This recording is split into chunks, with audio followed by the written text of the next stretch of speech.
Sejam todos muito bem-vindos a mais uma videoaula de circuitos elétricos. Então, na videoaula de hoje, nós vamos dar continuidade a alguns exercícios para obtenção do circuito Thevenin equivalente e do circuito Norton equivalente. Então, considerem o circuito abaixo. O que eu peço nesse exercício é determinem o circuito Thevenin equivalente. Então, vamos à solução desse problema.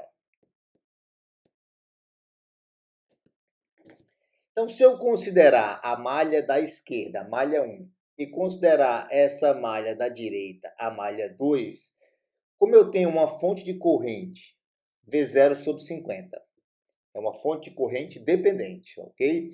V0 sobre 50, que é comum a essas duas malhas, eu posso aproveitar o fato dessa fonte de corrente ser comum a essas duas malhas e escrever a seguinte equação: I2 menos I1 é igual a V0 sobre 50. Ok? Lembrando que essa equação foi obtida considerando tanto a corrente na malha esquerda, que é a malha 1, circulando em sentido horário, como a corrente na malha 2, à direita, também circulando em sentido horário. Esta equação foi obtida aplicando o LKT a essa malha, essa supermalha, essa malha externa, né? Então, eu tenho uma elevação de 75, menos 75, mais a queda na associação 600 mais J50, que é igual a 600 mais J50, que multiplica I1, mais a queda na reatância capacitiva, que é a reatância capacitiva menos J50, multiplicado por I2, e mais V0. Então, eu percebo que eu tenho duas equações, mas tenho três incógnitas. Então, eu preciso encontrar uma terceira equação para resolver o meu problema. E essa terceira equação pode ser facilmente obtida sabendo que V0 é a corrente que circula pelo resistor de 40 ohms multiplicado pela sua resistência. Então, 42. Então, essas três equações elas podem ser organizadas na forma matricial. E ao resolver esse sistema de equações lineares, eu determino quem é I1, quem é I2 e quem é V0. V0 é exatamente a minha tensão Thevenin.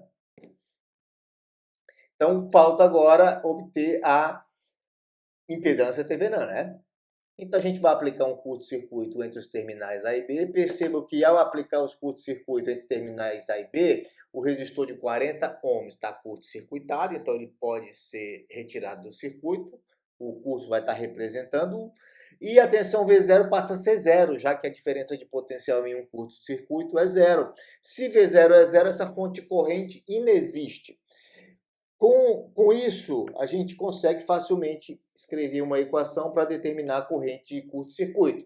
Como as reatâncias indutivas e capacitivas têm o mesmo módulo, elas se cancelam e eu tenho que 75 dividido pela resistência de 600 ohms. Com isso, a minha impedância Thevenin é igual à tensão Thevenin dividido pela corrente de curto-circuito, que é igual a 96 mais J72 ohms. Então, vamos a um próximo exercício. Determine o circuito Thevenin equivalente para o circuito abaixo. Esse fasor de corrente é igual a 120 com a fase de 75, que é o fasor de tensão devido à fonte, dividido pela impedância equivalente entre a associação de 8 menos J6, que está entre o ponto D e o ponto F, em paralelo com 4 mais J12, que está também entre o ponto D e o ponto F, só que do outro lado do circuito. Então, essa corrente é 12,73 com uma fase de 66,9 graus, ampere. Então, a equação que eu apresento para o fasor de corrente 1, essa equação ela provém de um divisor de corrente. Então, o fasor de corrente fornecido pela fonte de tensão, ao chegar no ponto D, ele vai se subdividir. Utilizando o conceito de divisor de corrente, eu determino quem é I1, que é 12 com uma fase de 111,9 graus. E a corrente 2 também pode ser determinada utilizando o conceito de divisor de corrente. Então, I2 é igual a 9,5 com uma fase de 3,5 graus ampere. Então, a tensão Thevenin é a diferença de potencial entre os terminais A e B. O potencial no terminal A vai ser a resistência multiplicado pelo fasor de corrente I1, menos o potencial no terminal B, que vai ser a reatância indutiva J12 multiplicado pela corrente I2. Então, nós vamos ter uma tensão Thevenin de 37,94 com uma fase de menos 139,4 graus volts. Então, aqui só voltando para o circuito, para vocês visualizarem isso, né? Quem é o potencial no ponto VA? É 8 que multiplica I1. Quem é o potencial no ponto B? É J12 que multiplica I12. Quem é VAB, que é a própria tensão Thevenin? É 8I1 menos J12 que multiplica I2. Então, foi isso que foi feito. E, por fim, desativando a fonte de tensão independente, eu tenho esse circuito aqui entre os terminais A e B. Então, obtendo a impedância equivalente, eu tenho a minha impedância Thevenin.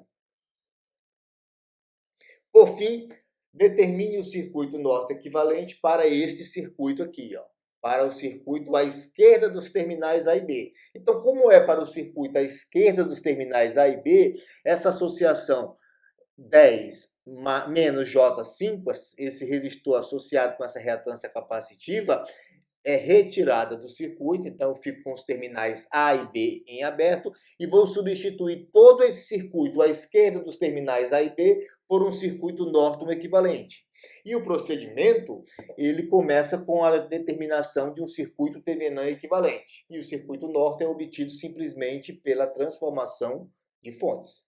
Então percebam que ao ter os terminais A e B em aberto, eu vou ter somente duas malhas aqui para aplicar análise de malha. E a malha 1, ela já tem uma fonte de corrente que é exclusiva para essa malha, né? Que é essa fonte de corrente 4 com a fase de menos 90. Então, eu já posso utilizar essa fonte de corrente para determinação do fasor de corrente I1. Percebo que a fase mudou ali de 180 graus, porque eu estou considerando que o fasor de corrente I1 ele está em sentido horário, ok? E o fasor de corrente I2, que não está desenhado aí no circuito, na malha superior, também está em sentido horário. Com isso, eu consigo escrever esta equação. Determino o fasor de corrente I2, que é 2,45 com uma fase de 94,4 graus ampere.